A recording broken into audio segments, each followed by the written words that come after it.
Hello, and welcome to our channel, Stories with Silas. We hope you enjoy watching. Amira hadn't sung since the war destroyed everything she loved, but the billionaire didn't care about her trauma when he barked his command across the crowded ballroom and laughed about firing her. The moment her voice broke through 5 years of silence, grown men wept and the woman who cleaned their rooms became impossible to ignore. Before we continue, don't forget to subscribe to the channel, like the video, and comment where in the world you're watching from. Let's go.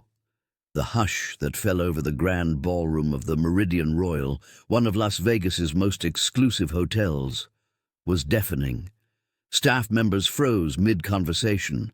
Champagne glasses paused halfway to lips, and even the soft jazz playing in the background seemed to fade.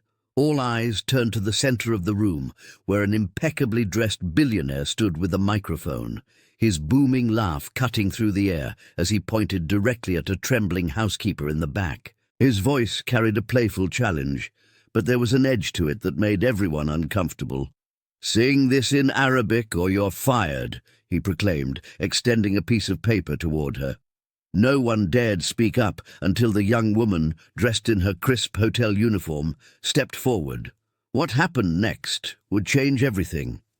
Amira Hassan had never been the type to seek attention.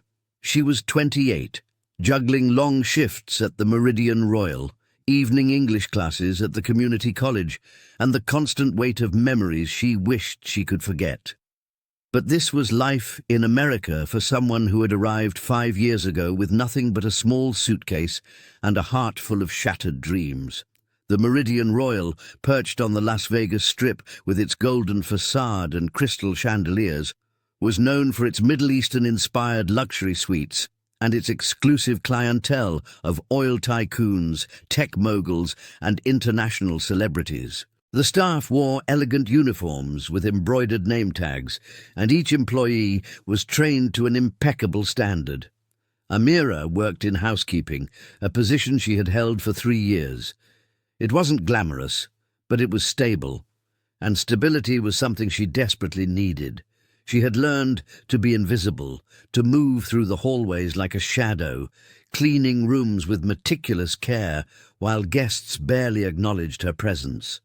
The pay was decent enough to cover her rent in a modest apartment she shared with 2 other women from her ESL class, and the tips from generous guests occasionally allowed her to send money back home to distant relatives who had survived the war.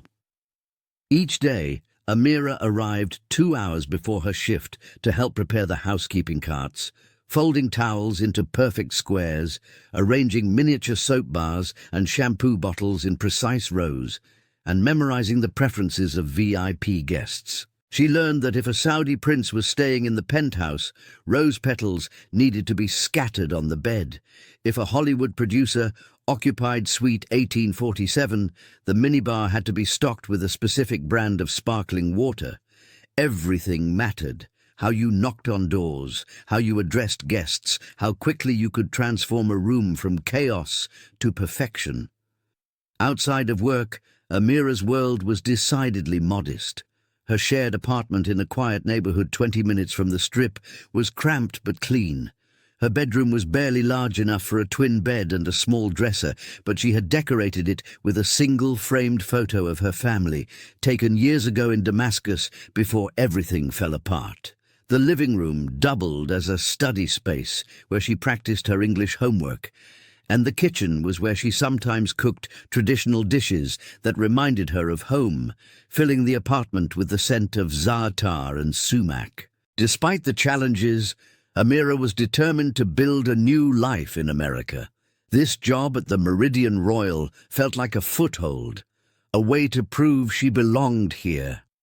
So when she received notice that evening of the mandatory staff appreciation event in the hotel's grand ballroom, she had no idea her life was about to change forever. It was a Thursday night, and the event had been planned for weeks. Management described it as a celebration of the hotel's anniversary and a chance to recognize outstanding employees. This usually meant a catered dinner, some awards handed out, and perhaps a few speeches from executives. The entire staff was required to attend. housekeepers, concierges, valets, kitchen staff, and servers. Rumours swirled that Marcus Hawthorne, the billionaire owner of the Meridian Royal and several other properties worldwide, would make a rare appearance. Marcus Hawthorne was a legend in the hospitality industry. Known in business circles as a self-made mogul who had built his empire from a single boutique hotel in Miami, Marcus had amassed his fortune through strategic acquisitions and an almost supernatural ability to predict travel trends. He owned luxury properties in Dubai, Monaco, Maldives, and across the United States. Tabloids loved him for his extravagant lifestyle, his collection of vintage cars, and the charitable foundation he had established that built schools in developing countries. Some called him brilliant and generous, others whispered that he was demanding and temperamental, a man who valued results over people. But to the staff of the Meridian Royal, he was simply Mr. Hawthorne, a figure who appeared maybe once or twice a year for inspections, always impeccably dressed, always surrounded by assistants with tablets and worried expressions. Amira had seen him only once before, from a distance, as he strode through the lobby with an entourage. That was 2 years ago. Tonight was different. Tonight, he was here for the celebration, and that was all that should matter, at least according to the hotel's management. Amira, having studied the memo sent to all staff, knew this was a mandatory event, the kind where attendance was tracked and absence noted. She wore her best black slacks and a pressed white blouse, her dark hair pulled back in a neat bun, her name tag polished until it gleamed. She wasn't prepared for what would unfold. None of them were. The ballroom buzzed with nervous energy. Staff members circled the elegantly decorated space like guests at a wedding they hadn't wanted to attend, swift in their movements but uncertain in their purpose. Every seat at the round tables draped in gold linen was filled. The clink of silverware against china, the rustle of napkins, and the quiet hum of forced conversation intermingled with the subdued notes of a live jazz trio positioned near the stage. Amira's section for the evening was Table 14, tucked near the back alongside other housekeeping staff, far from the VIP tables where management sat. Table 14 was occupied by her colleagues, Maria, a housekeeper from the Philippines who had been at the hotel for 8 years, James, a soft-spoken maintenance worker from Jamaica, and Fatima, another housekeeper who had emigrated from Morocco 3 years ago. They were a tight-knit group, united by their immigrant status and their shared understanding of what it meant to work in visible jobs in a visible world. Amira had just successfully navigated the salad course, a colourful arrangement of mixed greens and candied pecans, when she noticed the shift in atmosphere. Then came the announcement. Marcus Hawthorne himself strode onto the stage. It happened so smoothly, he appeared as if materializing from the wings, wearing a perfectly tailored charcoal suit with a burgundy pocket square. He was in his mid-50s, tall and commanding, with silver-streaked hair styled with precision. His presence filled the room instantly. Behind him trailed 2 assistants, a woman with a clipboard and a man carrying what looked like a leather portfolio. Flanking the stage were 2 members of his security detail, attempting to be inconspicuous, but failing given their earpieces and rigid postures. Marcus took the microphone from its stand, his smile broad and confident. "Good evening, everyone," he began, his voice smooth and practiced. "Welcome to our 10th anniversary celebration for the Meridian Royal. I want to personally thank each and every one of you for your dedication to making this property one of the finest luxury hotels in the world." Polite applause rippled through the ballroom. Amira clapped along with everyone else, her hands moving automatically while her mind wandered. She wondered how much longer this would take. She had an early shift tomorrow, and exhaustion already tugged at her bones. "Now," Marcus continued, his smile widening, "I've been to a lot of these corporate events over the years, and let's be honest, they can be a bit dull." Nervous laughter scattered across the room. "So tonight, I thought we'd do something different, something fun." He paused for effect, scanning the audience. I want to celebrate the diversity of our incredible team. We have staff from over 40 different countries working here, which is remarkable. So here's what we're going to do." He gestured to one of his assistants, who quickly handed him a stack of papers. "I've prepared a little challenge. Throughout the evening, I'm going to randomly select employees and ask them to showcase something unique from their culture. A song, a poem, a dance, a story, anything that represents where you came from. And don't worry, there will be prizes for participation."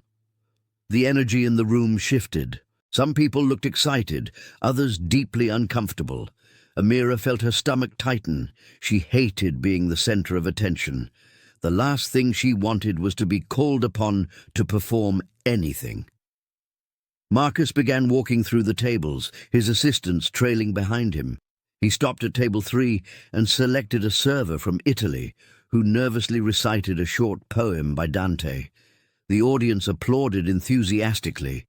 At table 7, he chose a concierge from Brazil who taught everyone a few words in Portuguese. More applause, more smiles, but as Marcus moved through the ballroom, Amira noticed something unsettling. His approach seemed calculated, almost theatrical. He was building towards something, creating anticipation with each selection. When he reached table 12, just 2 tables away from where Amira sat, her pulse quickened. Maria leaned over and whispered, "I hope he doesn't pick me. I can't sing to save my life." Amira nodded, trying to appear calm, even as anxiety coiled in her chest. She kept her eyes down, hoping invisibility would work in her favor. She had survived 5 years by not drawing attention to herself. Tonight should be no different. Then Marcus Hawthorne turned, and his eyes landed directly on table 14. His smile broadened as he approached, the crowd parting for him like water. His gaze swept across the faces at the table, and then stopped, on Amira. "You," he said, pointing directly at her, his voice carrying across the now silent ballroom. "What's your name?" Amira's heart hammered against her ribs. She slowly stood, her legs unsteady. "Amira Hassan, sir," she managed, her accent more pronounced under stress. "Amira," Marcus repeated, his tone friendly but commanding. "Where are you from originally?" "Syria, sir." His eyes lit up with interest. "Syria? Wonderful. I've always been fascinated by Middle Eastern culture, the music, the poetry, it's so rich." He turned to address the entire room. "Did you know that Arabic music has one of the oldest musical traditions in the world?" Amira nodded awkwardly, unsure where this was going. The entire ballroom watched her now, hundreds of eyes fixed on her trembling form. Marcus reached into his jacket pocket and pulled out a folded piece of paper. "I have the lyrics here to a traditional Arabic song. It's called Yataya. Do you know it?" Amira's breath caught. She knew it. Of course she knew it. It was a lullaby her mother had sung to her every night as a child in Damascus. I know it, sir," Amira whispered, her voice barely audible over the expectant silence. Her hands trembled at her sides and she could feel heat creeping up her neck. The song he mentioned wasn't just any traditional Arabic lullaby. It was the song that had defined her childhood, the melody that carried her through nightmares, the last thing she remembered hearing her mother sing before everything changed forever. Marcus's smile widened, seemingly oblivious to her distress. "Excellent! Then this should be easy for you." He extended the paper toward her, but Amira couldn't move. Her feet felt rooted to the floor, her body frozen in a complex mixture of panic and grief. Around her, the ballroom remained hushed, waiting. Some faces showed curiosity, others sympathy, and a few revealed barely concealed discomfort at the spectacle unfolding. "Come on, don't be shy," Marcus encouraged, his tone light and teasing. "I promise I won't judge your singing voice. This is all in good fun." He paused, then added with a laugh that echoed across the room, "Besides, if you don't sing, I might have to fire you." His eyes twinkled as he said it, clearly intending it as a joke, a way to break the tension and make the moment feel less serious. But Amira didn't laugh. Neither did most of the staff. The joke landed awkwardly, hanging in the air like smoke. A few nervous chuckles came from the management tables, but the majority of employees shifted uncomfortably. They understood that jokes about firing carried different weight when spoken by a billionaire to someone who cleaned his hotel rooms for minimum wage plus tips. James, sitting at table 14, whispered under his breath, "That's not right." Maria placed a supportive hand on the edge of Amira's chair, a silent gesture of solidarity. Fatima stared at Marcus with barely concealed disapproval, though she quickly schooled her expression into neutrality when one of the assistants glanced her way. Marcus seemed to sense the shift in energy, but instead of backing down, he doubled down on his enthusiasm. "Look, I know performing can be intimidating," he said, addressing not just Amira, but the entire room. "But that's what makes it meaningful. Stepping outside our comfort zones, sharing our cultures with each other, that's how we build community." He turned back to Amira, his expression earnest now. "Your heritage is beautiful, Amira. Share it with us. Let us hear what Syria sounds like." Amira swallowed hard. Her throat felt tight, constricted by emotions she had spent 5 years learning to suppress. She hadn't sung since Damascus, since before the war destroyed everything. Singing had been her dream once, her passion. She had studied music at the university, had performed at small venues, had imagined a future where her voice could carry her somewhere beyond the limits of her circumstances. But that girl died when the bombs fell. That girl died when she watched her neighborhood crumble, when she held her younger brother as he took his last breath in a makeshift hospital, when she said goodbye to her mother at the refugee camp and promised to send for her once she made it to America. A promise she still couldn't keep. Singing Yataya meant opening a door she had sealed shut. It meant remembering her mother's voice, blending with hers in their small Damascus apartment, the scent of jasmine tea and cardamom coffee, the sound of her father's laughter from the next room. It meant confronting every single thing she had lost. Amira started, then stopped. "Mr. Hawthorne, I appreciate the invitation, but I would prefer not to—" "Oh, come on," Marcus interrupted, his joviality taking on an edge of impatience. "Everyone else has participated. Are you saying you won't? I flew all the way here from Dubai for this event, and I'm asking you to sing one simple song." He glanced at his watch, a platinum timepiece that probably cost more than Amira made in a year. "I have a conference call with investors in Tokyo in 45 minutes. Let's not waste time with hesitation." The room held its breath. Amira felt the weight of every eye upon her, judging, waiting, expecting. She looked at Marcus Hawthorne, at his expensive suit and confident posture, at the way he stood there genuinely believing this was a fun, harmless request. He had no idea what he was asking of her. No idea that this wasn't just a song, but a key to a locked room full of ghosts. Her co-workers at table 14 watched her with expressions of concern and support. Maria mouthed the words, "You don't have to," while James looked ready to stand up and object. But Amira knew the reality of their situation. They were all replaceable in Marcus Hawthorne's world. Housekeepers, maintenance workers, servers, they were interchangeable parts in the machine of his empire. And yet, something stirred inside her. Something that had been dormant for 5 years, suddenly awakened by his careless demand and thoughtless joke about firing her. It was anger, yes, but also something deeper. A stubborn refusal to let this man, with all his wealth and power, reduce her to silence. Amira's hands clenched at her sides as she made her decision. She lifted her chin slightly, meeting Marcus Hawthorne's expectant gaze with a look that held both resignation and defiance. "I'll sing it," she said quietly, her accent thick with emotion. But I need a moment. Marcus beamed, clearly pleased with himself. Wonderful. Take all the time you need. Well, not all the time, but a moment, certainly. He gestured to the stage. Come up here where everyone can see you properly. The walk to the stage felt endless. Amira's legs moved mechanically, carrying her forward through a sea of faces that blurred together. Some looked encouraging, others curious, and a few appeared uncomfortable with the entire situation. The jazz trio had packed up their instruments, leaving the stage empty except for a single microphone stand at its center. The spotlight followed her ascent up the 3 steps, bathing her in harsh white light that made her squint. Marcus handed her the microphone, his fingers warm against hers for a brief second. The lyrics are here if you need them, he said, offering the paper again.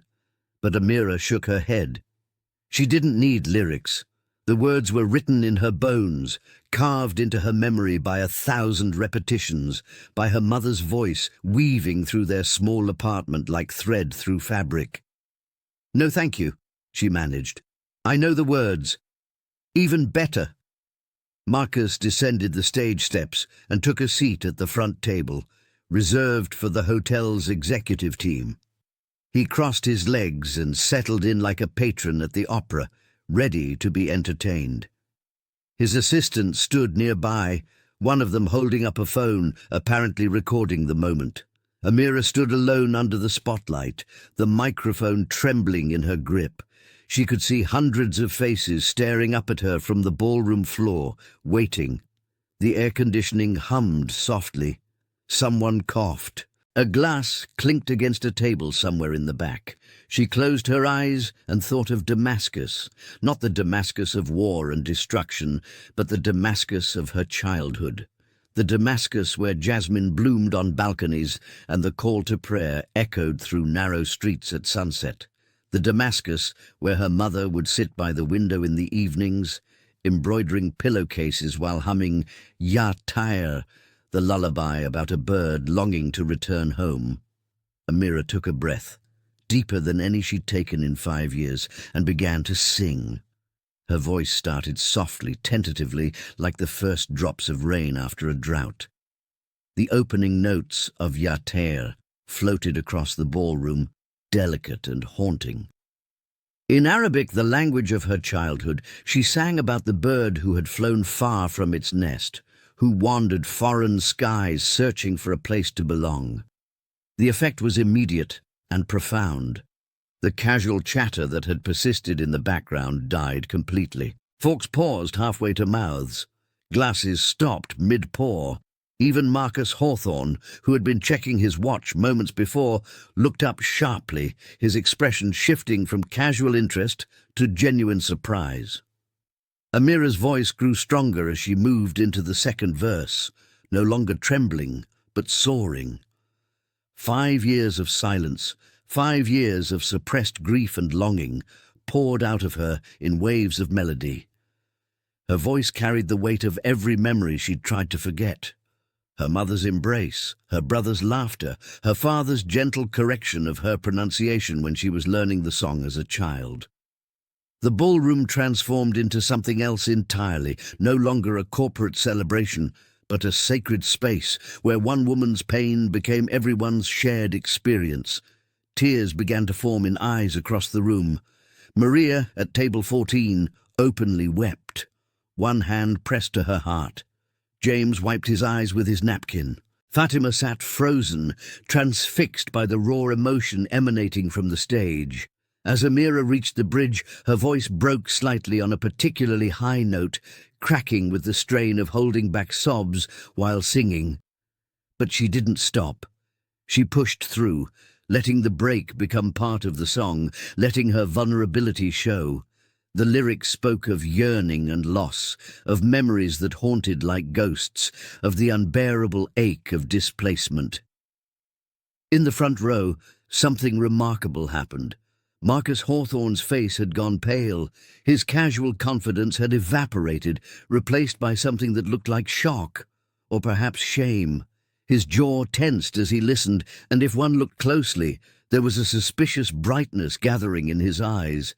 Amira sang the final verse, her voice dropping to a whisper that somehow carried across the entire ballroom through the microphone. She sang about hope, about the bird's dream of one day finding its way home, even if home no longer existed in any physical sense.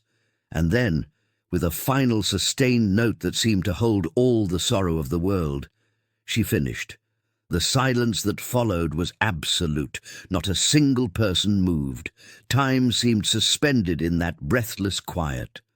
Amira stood on the stage, microphone still clutched in her hand, her chest heaving with the effort of pouring 5 years of buried emotion into a 3-minute song. Her eyes remained closed, unable yet to face the hundreds of people who had just witnessed her break open. Tears streamed down her cheeks, hot and unstoppable, each one carrying a fragment of the grief she'd locked away. Then, from somewhere in the middle of the ballroom, someone began to clap. Slowly at first, a single pair of hands breaking the sacred silence. Then another joined in, and another, until the applause built like a wave gathering strength.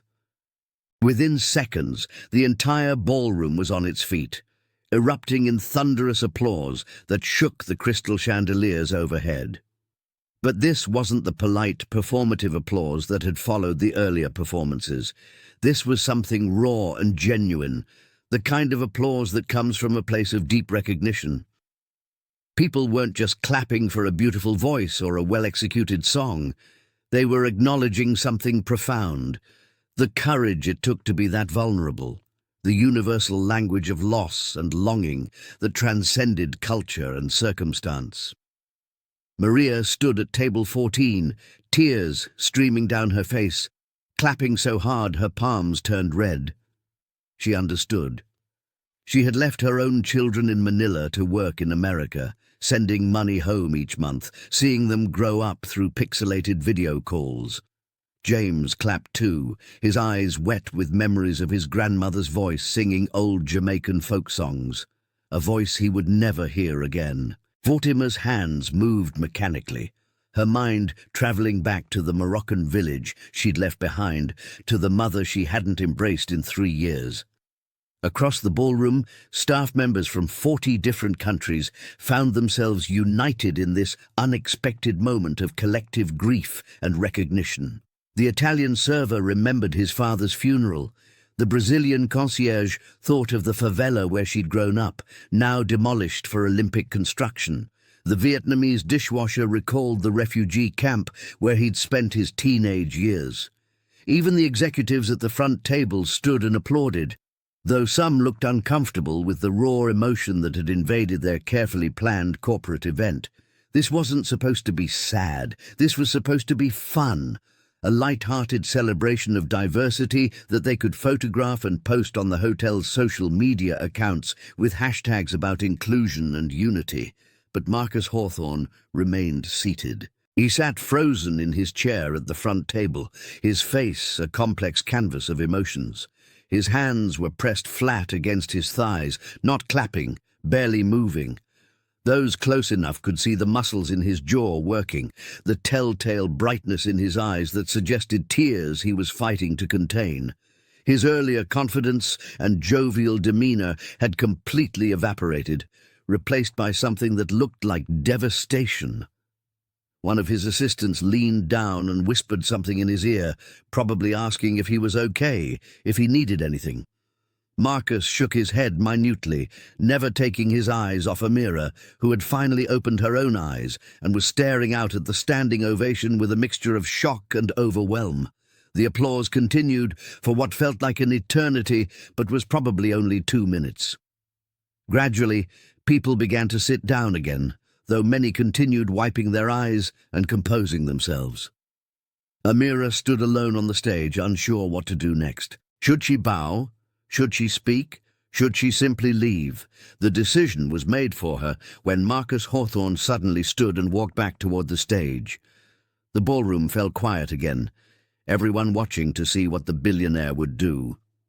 There was tension in the air now, an uncertainty. Some worried he might be angry that his light-hearted event had taken such a serious turn. Others wondered if he would try to lighten the mood with a joke. To push past this uncomfortable moment of genuine feeling, Marcus climbed the 3 steps to the stage, moving slowly, almost hesitantly. When he reached Amira, he stopped a respectful distance away, as if approaching something fragile that might shatter if handled roughly. For a long moment he simply looked at her, and she looked back, her tear-stained face vulnerable and exhausted. "Amira," he said finally, his voice thick with emotion, amplified by the microphone she still held. He paused, struggling visibly to find words. "I owe you an apology." The ballroom was so quiet that his soft words carried to every corner. "I made a thoughtless joke about firing you. I treated your culture, your heritage, your pain as entertainment. I asked you to perform without understanding what I was really asking." He swallowed hard. "I'm deeply sorry." The apology hung in the air, surprising everyone, including Amira herself. Billionaires didn't typically apologize to housekeepers, especially not in front of hundreds of employees and executives. Amira stared at Marcus Hawthorne, struggling to process what was happening. In her 5 years in America, she had learned to expect certain things from wealthy, powerful people. Demands, yes. Dismissal, certainly. Casual cruelty disguised as humor, absolutely. But genuine apology? Vulnerability? These were not things she associated with men who owned hotel empires and flew private jets between continents. "You have an extraordinary gift," Marcus continued, his voice steadier now, but still edged with emotion, "and I treated it carelessly. I treated you carelessly." He turned to address the entire ballroom. "I think we all just witnessed something we won't forget. Something that reminds us why we're really here, beyond profit margins and occupancy rates and guest satisfaction scores." He paused, collecting his thoughts, then turned back to Amira. "Where did you train? Conservatory? University?" Amira found her voice, though it came out smaller than she intended. "Damascus University. I was studying vocal performance before I had to leave. Before the war," Marcus finished quietly. She nodded. "I made it to Jordan, then to a refugee camp in Turkey. I was there for 2 years before the resettlement program brought me here." "And you haven't sung since then?" "No, sir. I couldn't. It hurt too much." Something shifted in Marcus's expression. He looked at her not as an employee or an entertainer, but as a human being whose story had just intersected with his in a way that clearly affected him deeply. "Thank you," he said simply. "Thank you for sharing that with us, even though I had no right to ask it of you." Amira nodded, unable to form words past the lump in her throat. Marcus gestured to his assistant, who quickly approached with a tablet. They had a brief, whispered conversation while the ballroom waited in suspended animation. Finally, Marcus looked back at Amira. "I'd like to speak with you privately after this event concludes. Would that be acceptable?" Fear flickered through Amira's chest. Despite his apology, she wondered if this was the moment she'd been dreading, the moment when consequences caught up with her. Maybe he was going to fire her after all, privately, to avoid the spectacle. Maybe making him and his executives uncomfortable with her tears and her truth would cost her the job she desperately needed. But she had no choice. "Yes, sir?" "Good. Please go sit down. Enjoy the rest of the evening." Marcus helped her down from the stage with a gentle hand on her elbow, a gesture of respect that didn't go unnoticed by the watching staff. As she returned to table 14 on shaking legs, her co-workers immediately surrounded her with whispered words of support and admiration. "That was incredible," Maria breathed, squeezing her hand. "You have a gift from God," Fatima added, her eyes still wet. James simply nodded, his expression conveying what words couldn't. Marcus returned to the microphone. "I think," he said, his voice filling the ballroom, "that we've all learned something tonight." "I certainly have. We're going to end the formal program here. Please enjoy the dessert course and the rest of the evening. Thank you all for being part of this team." He set down the microphone and walked quickly toward the exit, his assistants scrambling to follow. The ballroom erupted into conversation, a release of tension that had been building throughout the performance. People at nearby tables kept glancing at Amira, some offering smiles or nods of acknowledgement. A few approached to thank her personally, to tell her how her song had moved them, to share their own stories of displacement and loss. An older woman from the kitchen staff, someone Amira had seen but never spoken to, came to table 14 and took both of Amira's hands in hers. "I'm from Lebanon," she said in Arabic, switching from the English they'd all been speaking. "I left in 1982 during the Civil War. What you did tonight, sharing that song, sharing that pain, it matters. Don't let anyone tell you it doesn't matter." Amira thanked her, overwhelmed by the outpouring of connection and support. But beneath it all, anxiety gnawed at her. What did Marcus Hawthorne want to speak with her about? What would this conversation mean for her future at the hotel? The rest of the evening passed in a blur. Dessert was served, an elaborate chocolate creation that Amira couldn't taste. People continued to approach her, and she smiled and nodded and thanked them. But her mind was elsewhere, spinning through possibilities and scenarios. By the time the event officially concluded at 10 o'clock, Amira's nerves were stretched to breaking point. One of Marcus's assistants, the woman with the clipboard, approached table 14. "Miss Hassan, Mr. Hawthorne is ready to speak with you now. Would you please follow me?" Amira stood on unsteady legs, exchanging worried glances with Maria and Fatima. "It'll be okay," Maria whispered, though her expression suggested she wasn't entirely convinced. The assistant led Amira through a maze of corridors, past the kitchen where cleanup crews worked, beyond the staff break rooms, and finally to a small private office adjacent to the executive conference room. The door was already open, and Marcus Hawthorne stood by the window, his back to them, looking out at the glittering Las Vegas Strip below. His suit jacket was draped over a chair, and he'd loosened his tie, making him look somehow more human, less like the untouchable billionaire and more like a tired man at the end of a long day. "Ms. Hassan is here, sir," the assistant announced. Marcus turned, his expression unreadable. "Thank you, Jennifer.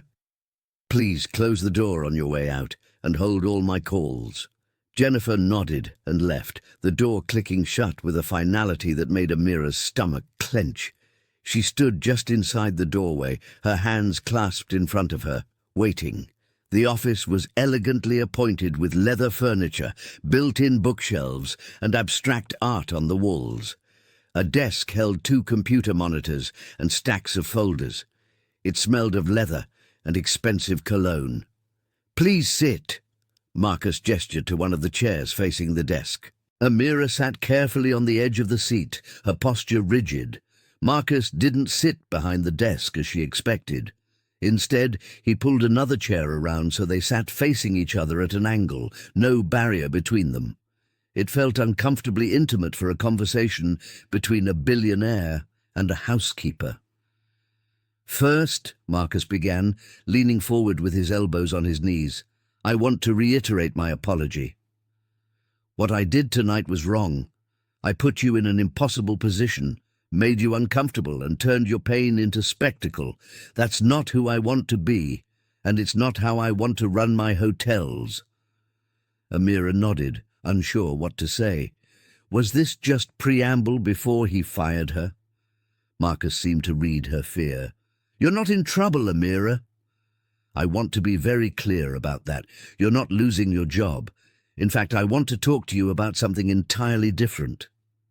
He paused, choosing his words carefully. "That performance tonight, it wasn't just beautiful. It was transcendent.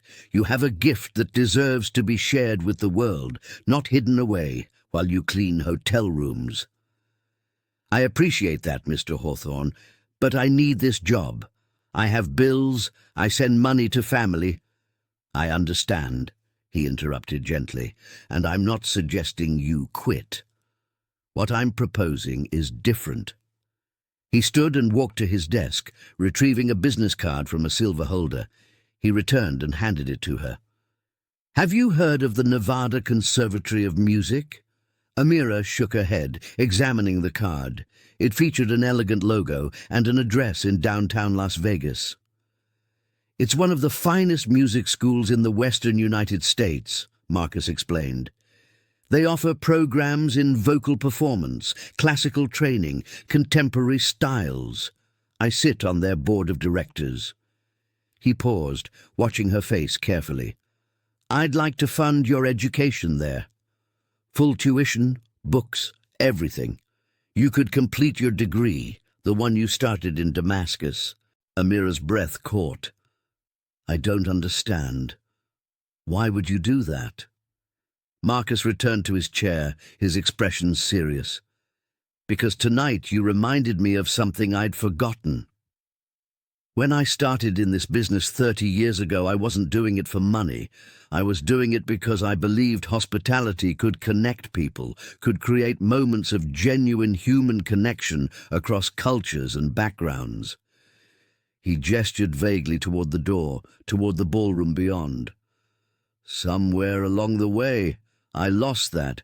It became about expansion, profit margins, competing with other luxury brands. Tonight, your voice, your courage, it broke through all that corporate noise and reminded me what actually matters." Amira felt tears threatening again. "Mr. Hawthorne, I can't accept charity." "It's not charity," he said firmly. "Think of it as an investment in talent, in potential, in the kind of human excellence that makes the world better. My foundation has supported hundreds of students over the years. You'd be one among many." He leaned back, his tone softening. "But I'll be honest with you, Amira. It's also selfish on my part. Tonight I saw something rare and precious, and I don't want to see it wasted. I don't want to look back in 10 years and wonder what you could have become if someone had just given you a chance." The office fell silent, except for the faint hum of air conditioning. Amira's mind raced, cycling through disbelief, hope, and a deep wariness born from 5 years of learning that nothing came free, that every offer had strings attached.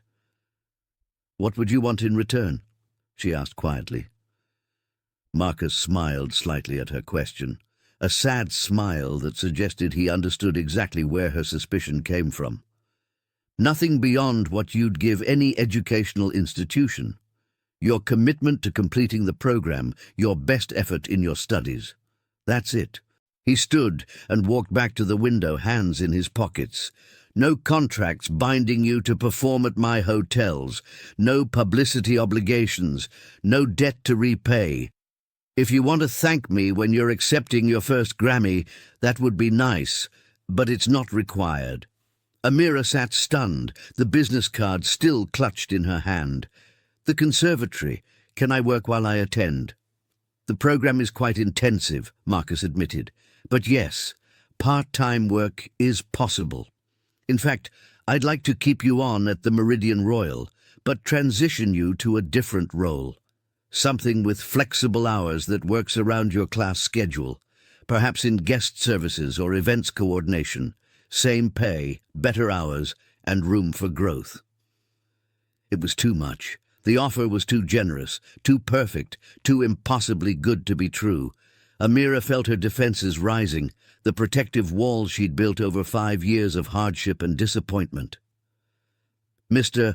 Hawthorne, I appreciate this, but I don't even know if I'd be accepted to the conservatory. I haven't sung professionally in years.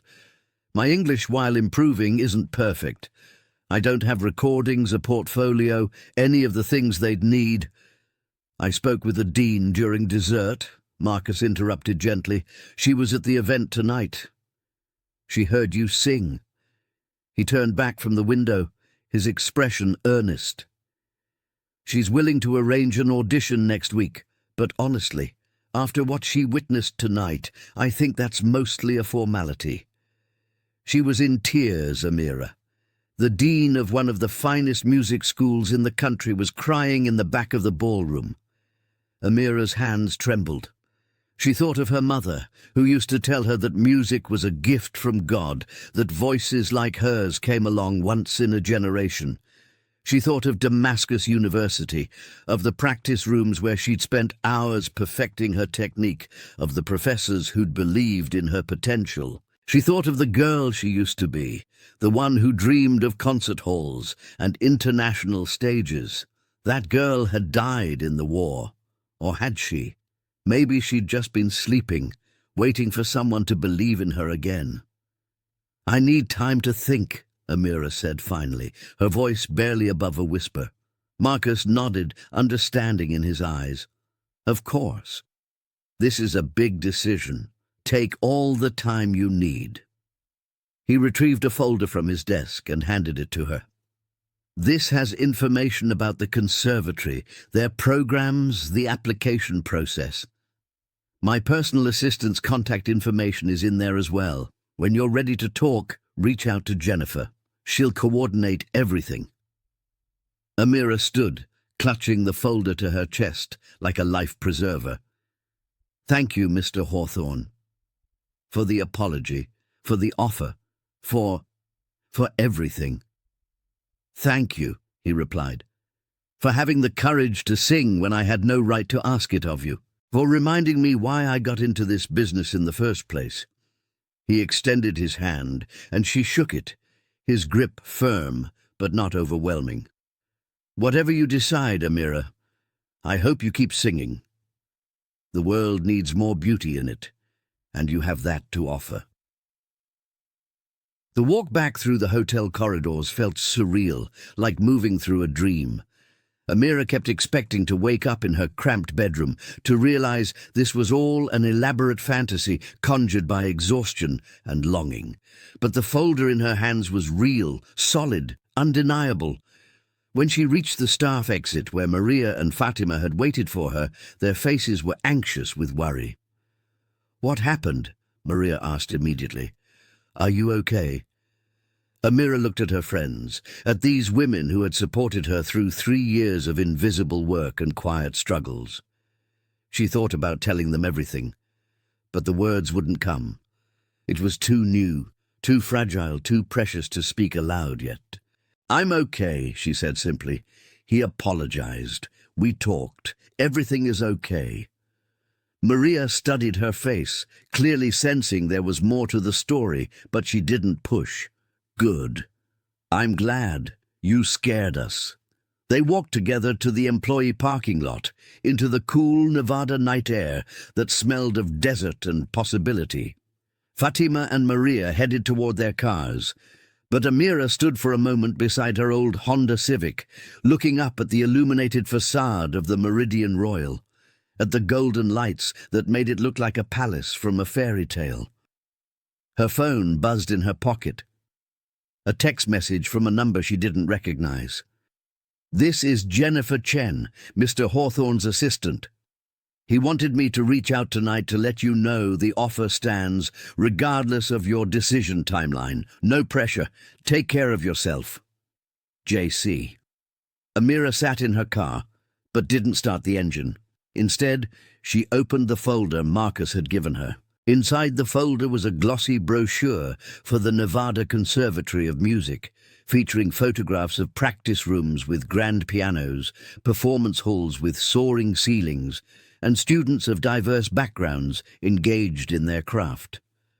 There was an application packet, already partially filled out with her basic information. A handwritten note from Marcus said simply, "Everyone deserves a second act. This is yours if you want it." -MH quote.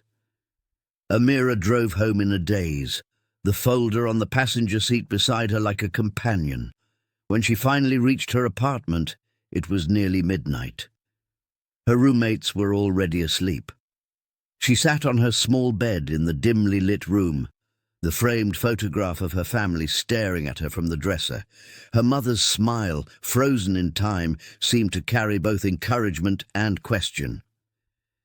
"What would you tell me to do, Mama?"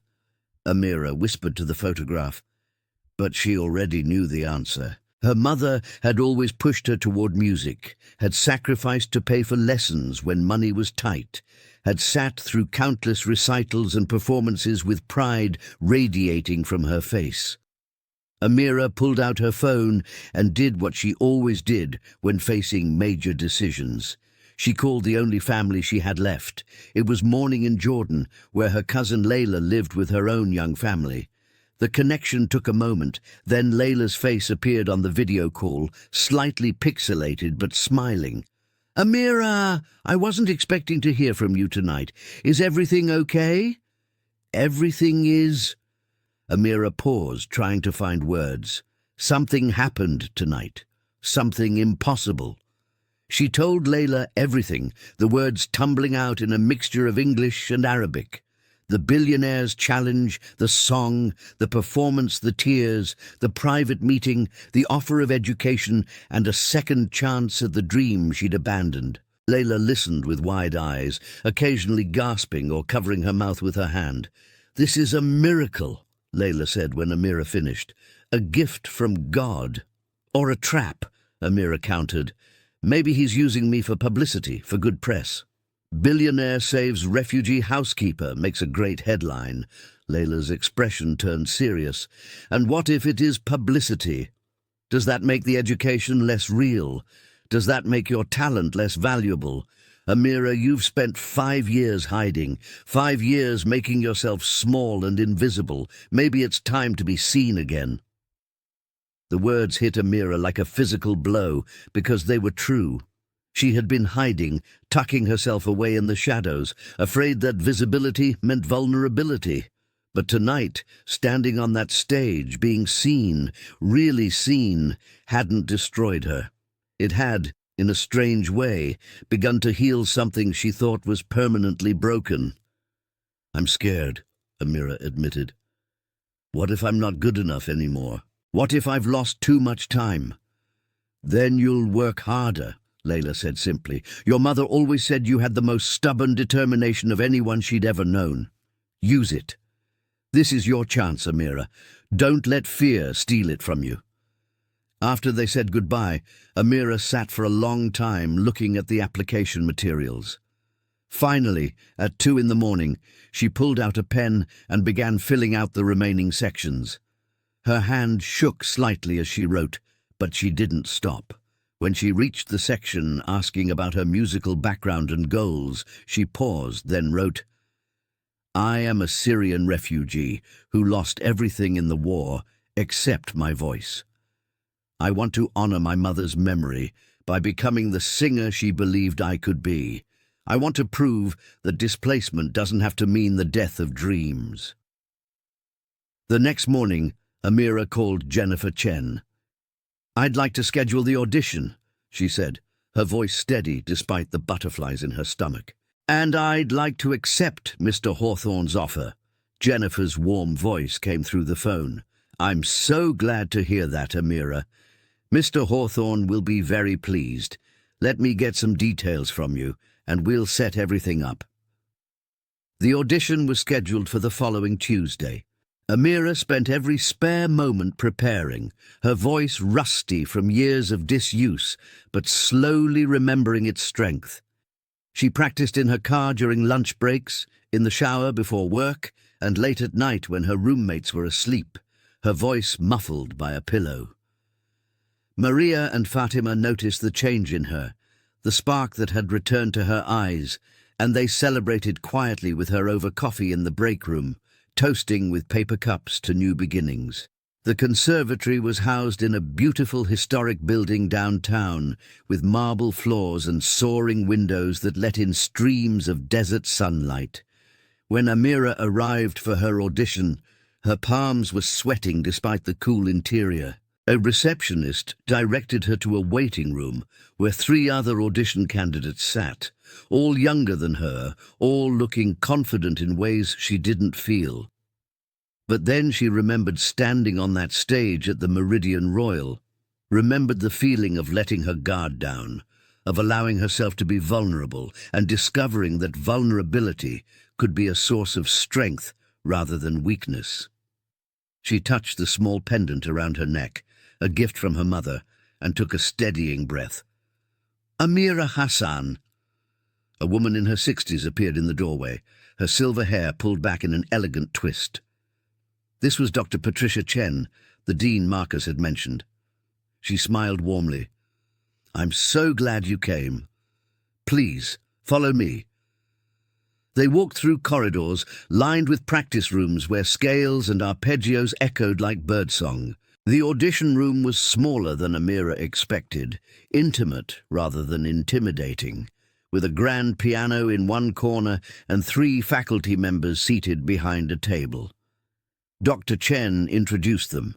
Professor Williams, who taught vocal technique, Dr. Okonkwo, who specialized in world music traditions, and Sarah Rodriguez, the conservatory's Director of Student Affairs. "We've selected 3 pieces for you to perform," Dr. Chen explained, handing her sheet music. "1 classical aria, 1 contemporary piece, and 1 of your choosing. Is that acceptable?" Amira nodded, scanning the selections. The aria was from La Bohème, one she'd learned in Damascus. The contemporary piece was a standard. For her own selection, she didn't hesitate. "I'd like to sing Yatar again, if that's acceptable, the traditional Arabic lullaby." The faculty members exchanged glances, and Amira saw Dr. Chen's eyes brighten with recognition.